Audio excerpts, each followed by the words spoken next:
In 2006, Nintendo put the Mario franchise through a bit of a massive rebrand, and this started with the release of the new Super Mario Bros. Series, the first 2D games the series had seen in quite some time. The first game, New Super Mario Bros., released on the DS on May 15th, 2006. The game was a huge success, met with good reviews from gamers and critics alike. Metacritic gave it an 8.5, Nintendo Life gave it an 8.1, and IGN, before they were garbage, gave it a 9.5. The game became the best-selling game on the DS and is the 23rd best-selling video game of all time. It sold 500,000 in the first month in the US and 900,000 in the first 4 days in Japan. In total, it sold about 30.8 million units. That's more than Odyssey with 28.5, Super Mario World with 26.6, and Super Mario Bros. 3 with 24.4. Now, comparing that to other high-selling games that are not Mario, it's beaten GTA San Andreas, which had 27.5, Elden Ring, which had 28.6, and Diablo 3 with 30. This game could also be attributed to the rise of the 2.5D games, since while it was a side-scrolling platformer, it did use the 3D style models that Mario had been using at the time. With the success of New Super Mario Bros., a sequel was surely expected, and it did happen. On November 15th, 2009, New Super Mario Bros. Wii was released. To build upon its predecessor, a big selling factor of the game was multiplayer. Yep, for the first time ever, you could play a 2D Mario level with co-op. Definitely an appealing feature, and it worked, as Wii sold 30.3 million copies. A little less than the previous one, but it's still impressive nonetheless. Reception to the game was still positive, but gamers were disappointed in the safeness that the game provided. It wasn't bad, just nothing impressive. And Nintendo probably didn't want it to be. Nintendo announced this game following a slight drop in profits, so they were probably hoping that this would help sales for the Wii. And I don't know, having a co-op Mario game where the whole family can play it regardless of skill level, it sounds like a good business move, just not an enjoyable gaming move. Despite the criticism, the game received the Best Wii Game Award at the 2009 Spike Video Game Awards and is the 4th best-selling Wii game, beating Super Mario Bros. Brawl and both the Galaxy games. A sequel, New Super Mario Bros. 2, was released on the 3DS on July 28, 2012, in Japan, and in August 19th in North America. The big selling factor for this one was the coins, just lots and lots of coins. The game included a gold flower, which allowed the character to turn blocks into coins with a big golden fireball, and that's about it. I remember commercials for these on TV all the time, and they actually made me want to go out and buy a DS. Like, they're so cheesy that I just love it. There's one in particular where it's a bunch of kids and Mario coins just appear in the real world and they run around chasing them. It's simpler times, man. The reception wasn't bad, but gamers were getting noticeably annoyed and tired of the game's safeness and its lack of innovation. Metacritic giving it a 7.1. Some reviews that demonstrate this are from the official Nintendo magazine, which says, New Super Mario Bros. 2 is the very definition of bittersweet, giving with one hand and then taking away with the other. By default, it's the best side-scrolling platformer on the 3DS, and yes, it's even better than the original New Super Mario Bros. But that came out 6 years ago now, and in that time, we've really expected the series to have progressed a little further than just a 3D effect and coin rush mode. Nintendo Gamer said, this is a great 2D platformer, but it's lacking the vital creative spark that turns a great 2D platformer into a classic one. We've come to expect more than straight sequels from mainline Mario games, and until this generation, we hadn't truly been offered one. That's a definite disappointment, but on the upside, more New Super Mario Bros. Is hardly a bad thing. With its obsessive focus on coin collecting, New Super Mario Bros. 2 does a few things differently to its predecessor, but not enough to stand tall as its own game. It's a fine companion piece to the original 3DS game, however, and one that's likely to reside in your 3DS for quite some time. The game sold 13.41 million copies, making it the 5th best-selling game for the 3DS. Nintendo tried one final time to keep New Super Mario Bros. Alive with the release of New Super Mario Bros. U on November 18th, 2012. If you've been keeping track of dates, then you'll notice that this game came out exactly 3 months after New Super Mario Bros. 2, which, given that response was lukewarm, probably wasn't the smartest move. But Nintendo knew that the Wii U was struggling, and they were probably hoping that a new 2D Mario game would help. This was just poor timing on their part. On January 11th, 2019, Nintendo released a port of New Super Mario Bros. U for the Nintendo Switch. This port included DLC, New Super Luigi U, and 2 new playable characters were added in Nabbit and Toadette.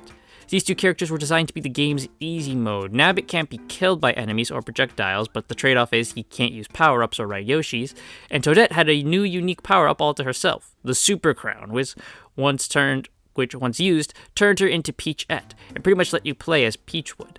The implications here are disturbing, and this led to the whole Bowsette thing, so yeah.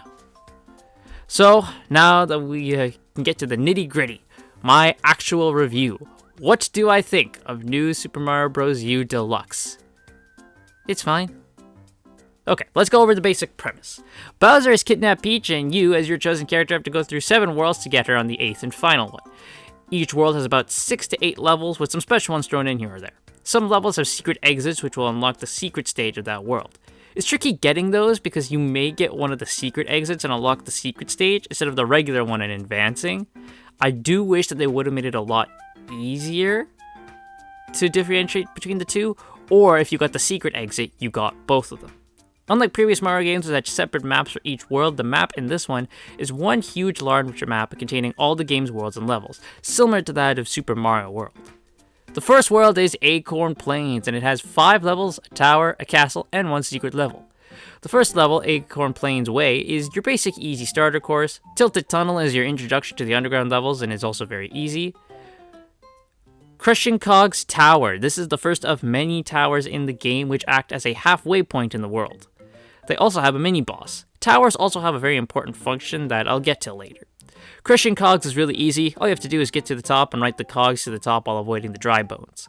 The mini-boss is really easy. You just have to avoid him and stomp on his head 3 times. This is how you beat all the bosses in the game, not just the mini-bosses. Yoshi Hill is next and introduces Yoshi, who you can ride.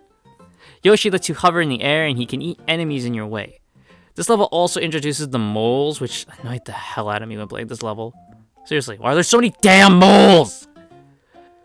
Mushroom Heights is fun and is the first sky level. Rise of the Piranha Plants is also fun and sees you avoiding giant piranha plants. And finally, we have the boss stage, Lemmy's Swingback Castle. Not gonna lie, this one gave me a lot of trouble.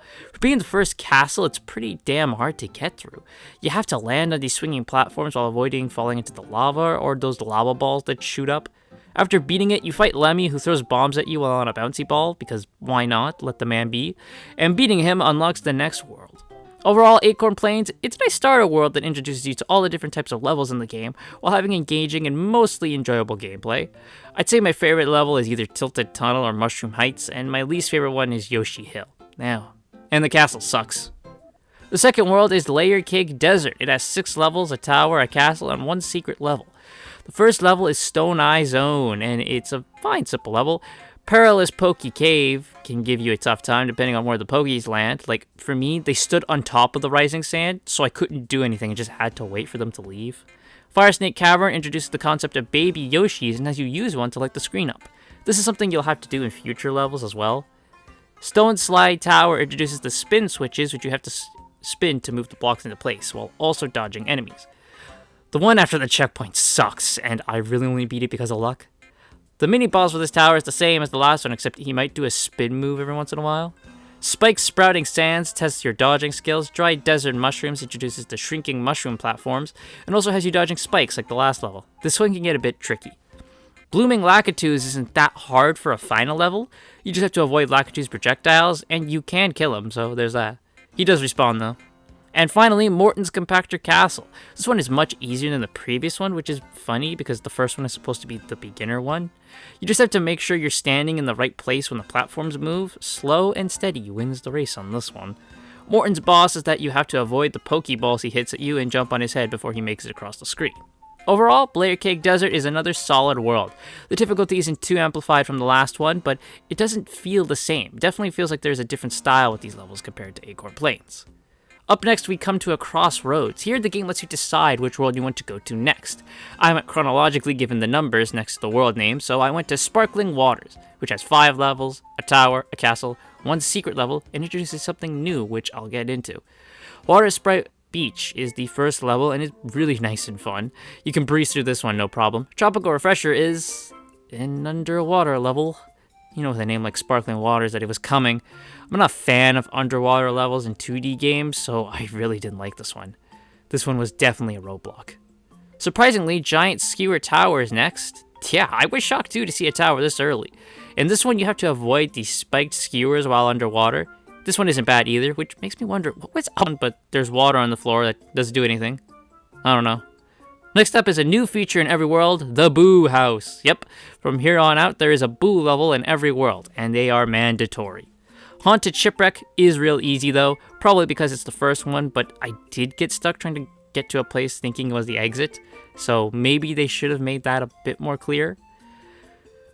Above the cheap seas introduces one of the banes of my existence, the weight platforms. If you stand on one, it lowers and the other rises. I freaking hate these things.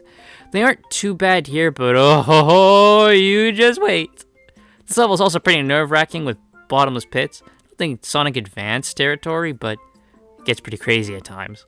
Urchin Shoals is fine and can be a bit annoying. Dragon Eel's Undersea Grotto is another goddamn water level. Larry's Torpedo Castle has you grab onto steel gates while avoiding fire and dodging bullet bills underwater. It's actually pretty fun. Larry's boss is he throws a magic ball at you and water shoots out from the floor. Like usual, just hit him 3 times and you win. Overall, Sparkling Waters definitely has its ups and downs in difficulty and presents more of a challenge on the previous levels. Next up is Frosted Glacier. 5 levels, a tower, a castle, a boo house, and a secret level await you in this one. The first level is Spinning Star Sky, and it's a rough one. The stars aren't the best to run on. I mean, I guess that's the point, but it still sucks. It's inconsistent too, because some stars are really hard to move on, yet others operate like normal platforms. I think a few tweaks could have made this one a lot better. Cooligan Fields is everything you hate about an ice level in one. The floor is slippery, so you have to judge your jumps with that in mind. And there are these annoying penguins you have to avoid.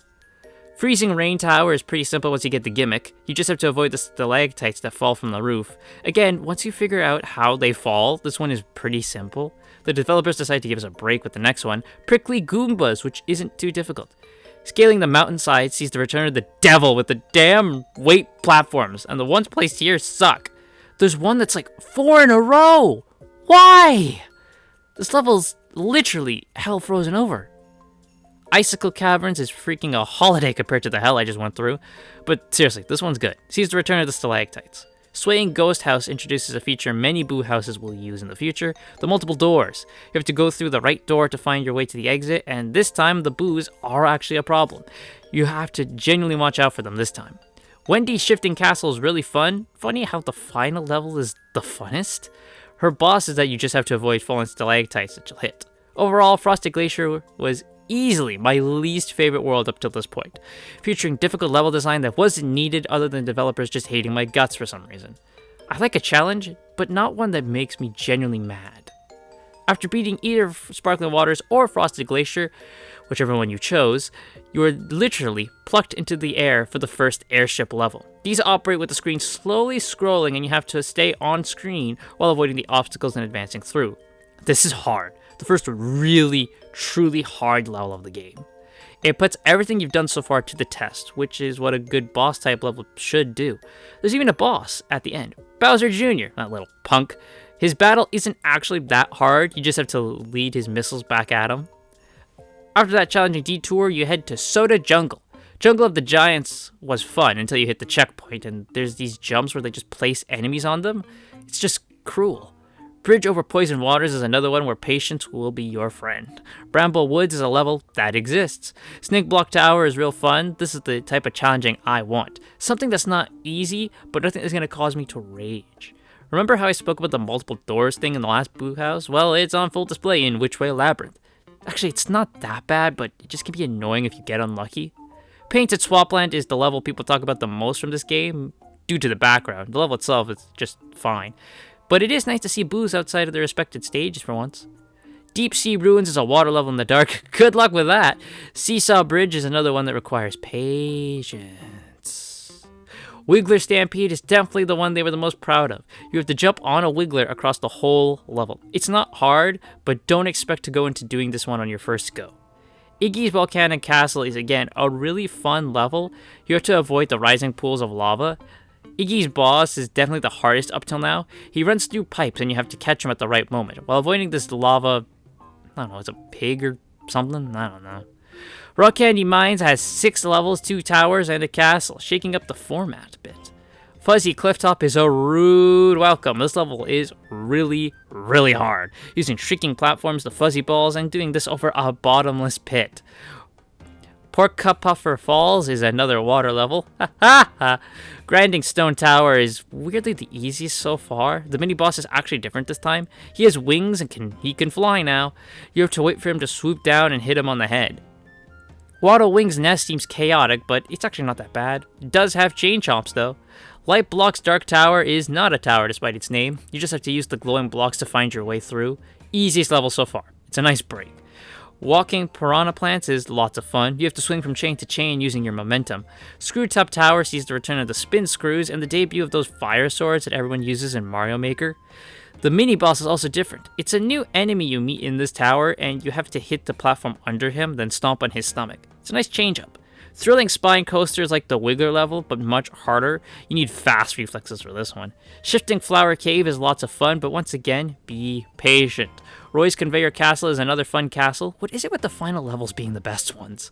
His fight is pretty easy. He'll jump and create a bunch of platforms, which you just use to jump on him.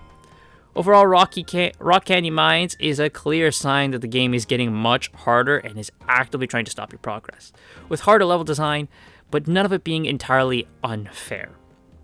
Moraine Clouds is the penultimate world with 6 levels, a tower, a castle, and a boo house. Land of Flying Blocks is another rude awakening. This one throws so much at you, just screaming, "Die!" Seesaw Shrooms is them being nice and giving you a break. Switchback Hill did someone say bullet bills? Slide Lift Tower is another well done and fun tower, and you get to actually fight Kamek at the end. It's nice to finally stomp this freaking goon. Spinning Spirit House isn't as hard as I thought it would be, given it's the final boo house. Actually quite enjoyable. Bouncing Cloud Boomerangs is one that will definitely have your heart jumping out of your chest with high jumps. A quick dip in the sky is your break in this world. Sneaking above Mist Valley is another break. Just be patient. Ludwig's Clock Tower Castle is the hardest since the first one. His boss isn't actually that hard. He creates clones of himself and you just have to make sure you hit the right one. After this, you get the second airship level, and it's a skill check. Pretty much saying that if you can't do this one, you're not going to survive the final world. Way harder than the first one.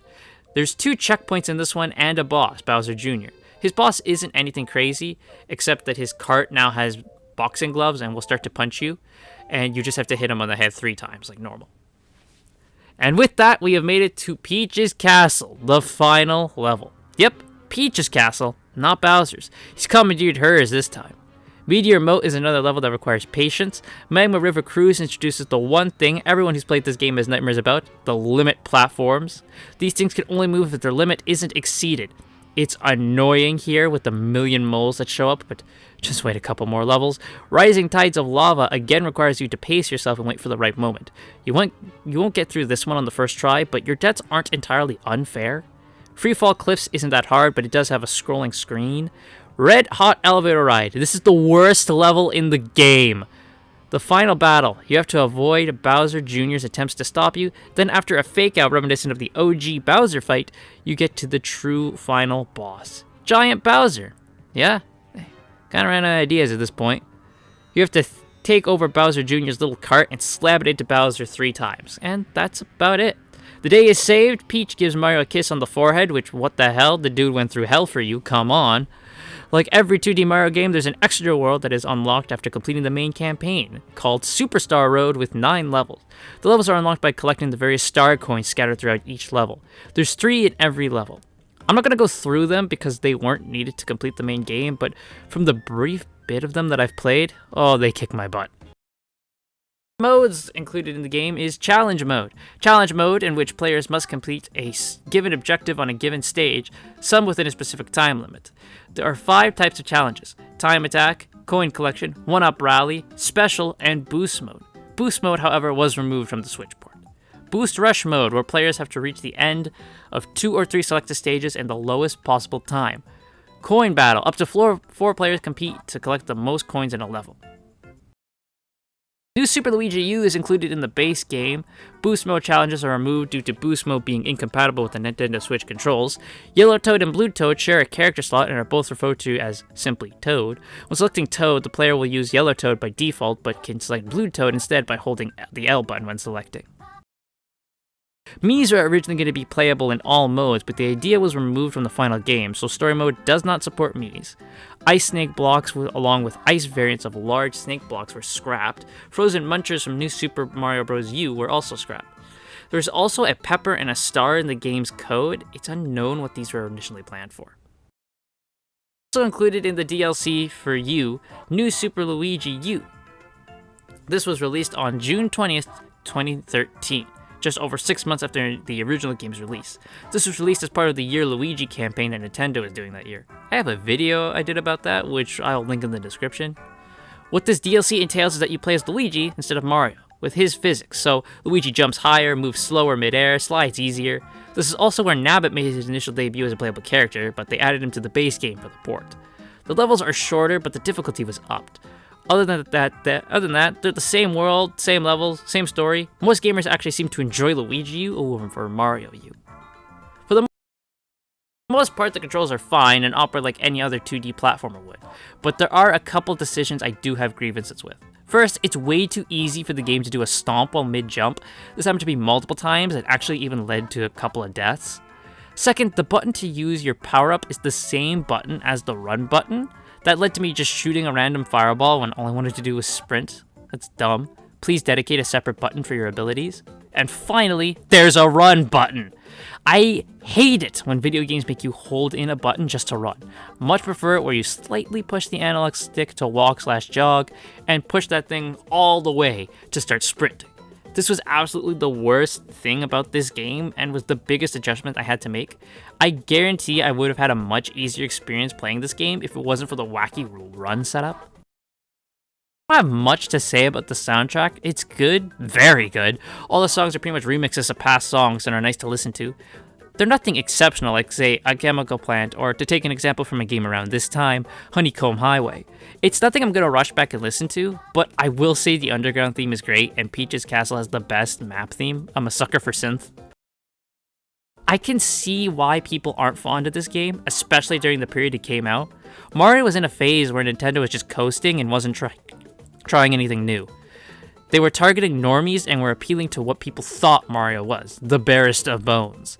But since I don't have that mindset and we are in an era now where Mario is once again thriving and expanding, I feel that this is a good game. Nothing spectacular and far from the best 2D Mario. Heck, it's probably not even the best of its respected series, but this game still has that Mario charm and feel to it. You feel something special when you play a Mario game. It's the same feeling you get when you play a Kirby game, or a Sonic game, or an Arkham game. It's something you only feel when you play that certain franchises that just screams them. And even though this does play it extremely safe and was just created to sell a struggling console initially, I feel that Nintendo still created an experience that is going to leave everyone who plays it with that unique Mario feeling. Overall, I give New Super Mario Bros. U Deluxe a 7 out of 10.